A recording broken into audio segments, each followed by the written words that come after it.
Agenda 2030, c'est la caille-nous. Moi, j'aurais aimé commencer avec un rêve. Imaginez un monde côté la misère pas exister, côté moun pas mourir grand goût, côté tout le monde joindre bon gens l'éducation, côté tout le monde capable de joindre bon gens soins la santé, côté femme à garçon égal égaux sous papier, tant qu'on en réalité a. Côté tout le monde joindre le propre et puis capable de vivre dans un environnement qui est propre, qui est belle. Côté énergie, n'a pu utiliser pas un danger pour l'environnement. Côté chaque monde qui gagne l'âge pour travail, qui a joué un travail qui payé, travail qui respectait dignité monde. Côté infrastructure, yo, à résister. Industrie, yo, capable de durer. Côté n'a pas encouragé innovation. Côté nous fait tout ça nous capables pour diminuer l'inégalité yo. Côté ville yo, à communauté yo. Il y a un bon genre rapport avec l'environnement. Côté tout le monde responsable, non consommation et production yo. Côté lutte contre le changement climat, à continuer sans camper. Côté nous bail valeur et puis protéger la vie dans de l'eau. De l'eau la mer, de l'eau rivière. Côté la vie, tout ça cap vivre sous terre à respecter. Ça crée les biodiversités. Côté la paix, avec la justice, blaye. Côté institution, fonctionner pour moun. Côté toute institution, tout partenariat, mettez main ensemble pour faire monde ça, pas arrêter un rêve, mais venir en réalité. Un monde côté nous pas quitter monde derrière. Rêve ça, lire les agenda 2030. C'est un agenda qui est universel, il n'est pas pour pays pauvres seulement, il est pour tout pays sur Terre. La cérémonie d'aujourd'hui clôture un événement qui a connu de grands débats. Cette première édition de la Semaine des objectifs de développement durable dans notre pays est sans doute un succès. C'est l'occasion pour moi de saluer toutes les personnalités qui m'entourent à l'occasion de cet événement. Il me fait aussi un honneur de remercier tout particulièrement le système des Nations Unies pour son précieux appui au gouvernement dans le cadre du déploiement de la mise en œuvre du programme de développement durable en Haïti. Je profite également de ce moment pour féliciter et remercier tous les intervenants, les panélistes qui, grâce à leur grande culture, leurs expériences, leur savoir-faire et surtout leur esprit d'ouverture ont fait de cet événement un succès. Durant ces 3 jours, de fructueux et enrichissants échanges et réflexions se sont développés à partir du référentiel mondial pour les 3 prochaines décennies selon l'agenda de 2030 et pour le développement durable et qui a été adopté en 2015 par l'Assemblée générale des Nations unies. Cet agenda se concentre principalement sur la thématique « Renforcer les moyens de mettre en œuvre le partenariat mondial pour le développement durable ». Il est composé de 17 objectifs de développement durable, communément appelés ODD, répartis en 169 cibles éclatées en 250 indicateurs.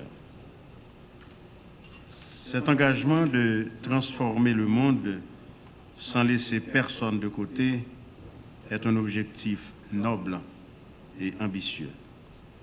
Dans sa quête d'amélioration des conditions de vie de la population, mon gouvernement, sous le leadership avisé du président de la République, son Excellence M. Jovenel Moïse, à faire de cet engagement de développement durable un jalon important pour orienter toutes les actions de développement en reconnaissant la pertinence des interventions de l'État au niveau local afin que le développement durable puisse répondre au mieux aux besoins de toute la population qui se trouve sur le territoire national.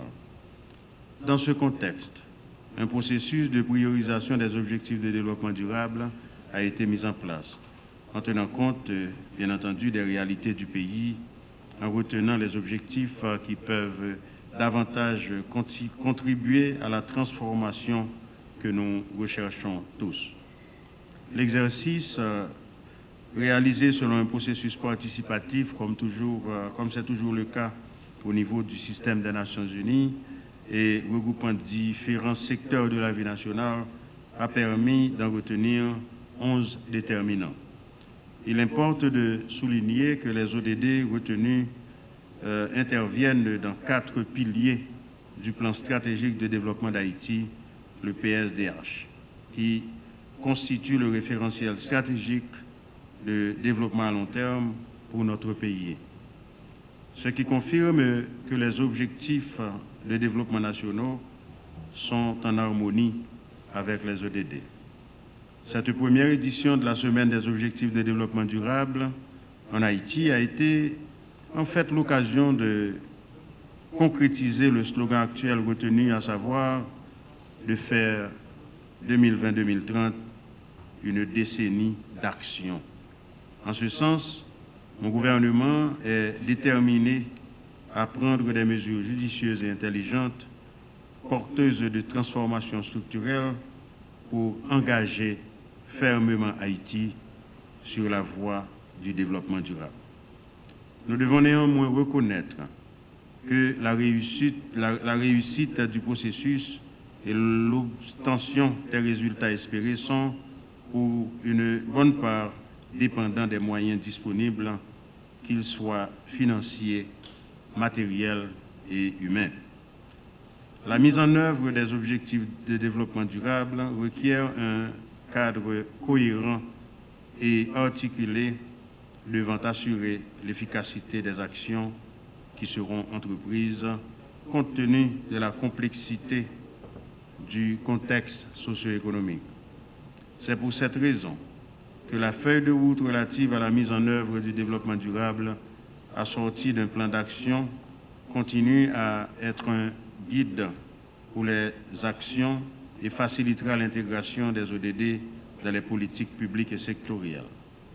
De plus, elle permettra de créer un consensus national sur l'agenda 2030 et les ODD, de mobiliser l'ensemble des actions nationaux et de développement tout en facilitant la concertation et l'harmonisation des interventions des parties prenantes. La feuille de route servira également d'outil d'alignement et de dialogue avec les partenaires au développement, et pour cela, des activités de sensibilisation, de communication sont entreprises en vue d'une plus grande appropriation de l'agenda 2030 et précisément des ODD. Les débats, réflexions et échanges qui se sont tenus durant ces 3 journées ont soulevé un ensemble de défis. Ils ont été donc l'occasion d'envisager de meilleures bases à poursuivre la mise en œuvre des objectifs de développement durable. Mesdames et messieurs, mes propos d'aujourd'hui témoignent l'intérêt du président de la République, son Excellence M. Jovenel Moïse, et du gouvernement pour la concrétisation de l'agenda 2030 et pour l'engagement que nous avons pris en conséquence.